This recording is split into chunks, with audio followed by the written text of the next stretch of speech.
Assalomu alaykum, hurmatli kanalimiz kuzatuvchilari, obunachilar, metallurgiya hamda foydali qazilmalarni boyitish jarayoniga qiziquvchilar.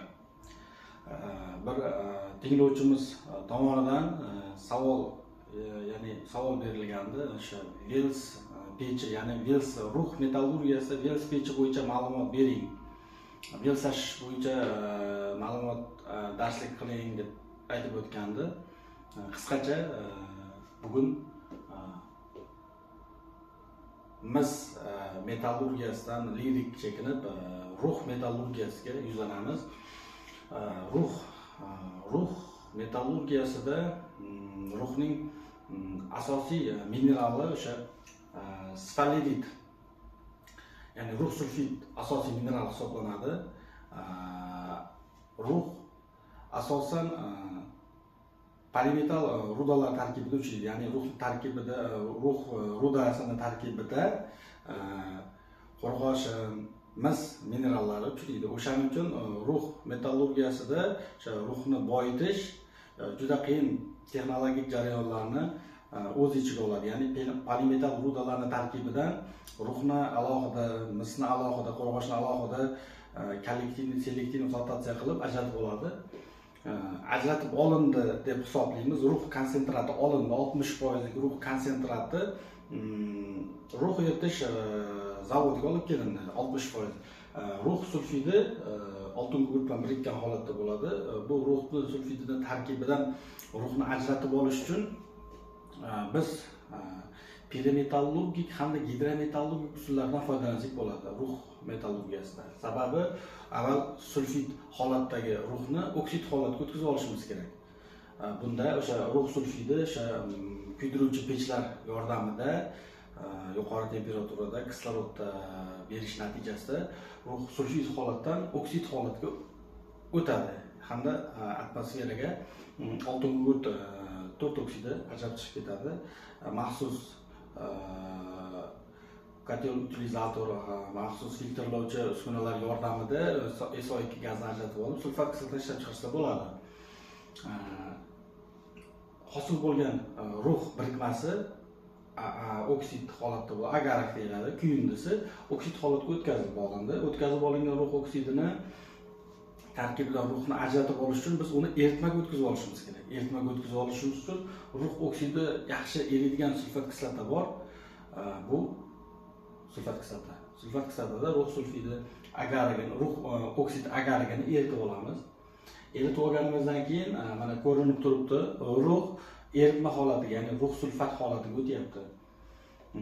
Lekin hamma narsa 100% emas. O'sha agarikning tarkibida o'sha ruh minerali temir oksidlari bilan, silikatlar bilan, feritlar holatda yoki to'liq kuymagan, ya'ni ruh sulfid holatda sulfat kislotida yaxshi erimaydi. Natijada eritma, ruh sulfatdan tashkil topgan eritma hamda sulfat kislotada erimay qolgan qattiq qoldiq kekdan tashkil topadi jarayon. Kek bu eritma, ya'ni ruh sulfat tarkibidagi ruh metallini olib ajratib olish. Bu gidrometallurgiya. Gidrometallurgiyamiz elektrometallurgiya o'tadi. Ya'ni eritmani elektroliz yordamida o'sha 4.9lik yoki bo'lmasam 3.9 bitta 5%lik ruh metall olish jarayoniga boradi. Elektrolizga yuboriladi. Elektrolizda bilasizlar, elektrolizda katod, anodlar ishtirokida metallarni tasniflab ajratib oladi hamda sof ruh metall ajratib oladi. Elektroliz uchun alohida mavzu qilamiz. Kekni tarkibida o'sha 5, o'rtacha 10% gacha ruh metall mavjudligi uchun uni tarkibida ruhni ajratib olish uchun Vels pechidan foydalanamiz. Mana bu o'sha tinglovchimiz aytib o'tgan pech, Vels pechi. Aylanma quvurli pech ham deyiladi. Qiyaligi o'sha 3-5 gradusgacha qiyalikda joylashtirib, yuqoridan mahsulotlar yuklanadi, o'sha kek yuklanadi.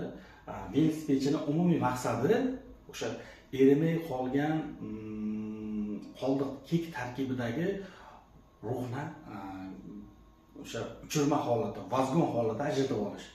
Ya'ni bu yerda birikmalar qattiq holatda biz velosipedchida mana bu yuqoridan koks hamda kekni aralashtirib yuklaymiz, pastdan tabiiy gaz yoki mazut yordamida yog'lig'i berib, o'sha 1000 dan 1200 gradusgacha deyiladi.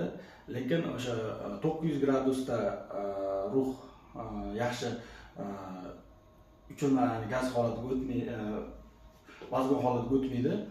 1200 gradusda shlakka o'sha klinkerga yopishib qoladi. O'shaning uchun o'rtacha haroratni 1100 yoki 1050 holatida ushlab tabiiy gaz beriladi.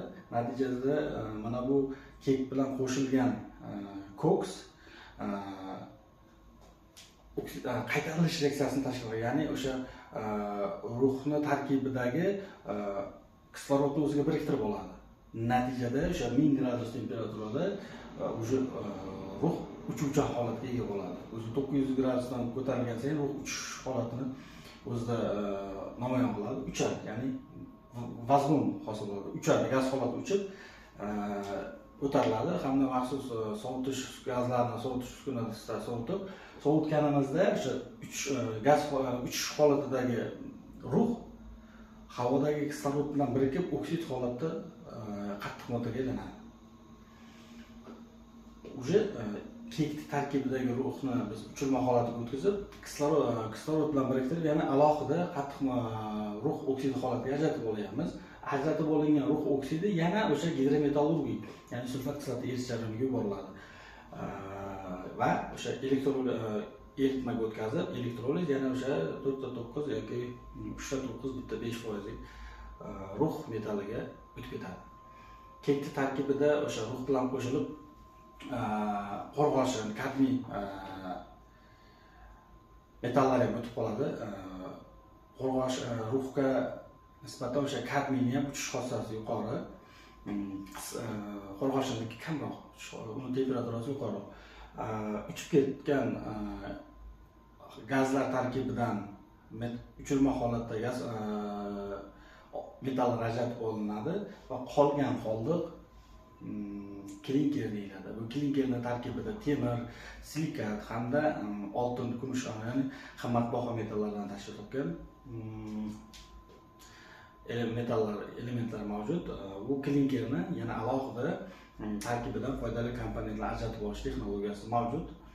Qisqasi, vels bo'yicha, ya'ni vels jarayonini o'zini aytsam unchalik to'liqroq bo'lmas. O'shaning uchun ruh metallurgiyasini qisqacha boshidan oxirigacha tushuntirib bering. Vels jarayonidan maqsad o'sha eritmada ya'ni sulfat kislotada eritmaga o'tmagan ruhni eritmaga o'tadigan holatga o'tkazib olish jarayoni velslash jarayoni deyiladi. Ya'ni o'sha oksid holatga o'tkazib oladi. O'sha ruh ferritlardan, silikatlardan yoki sulfit holatdagi ruhni oksid holatga o'tkazib, uni yana eritmaga o'tkazib, bu o'sha metallarni ajratib olish holatsini yuqoriga ko'tarib beradi.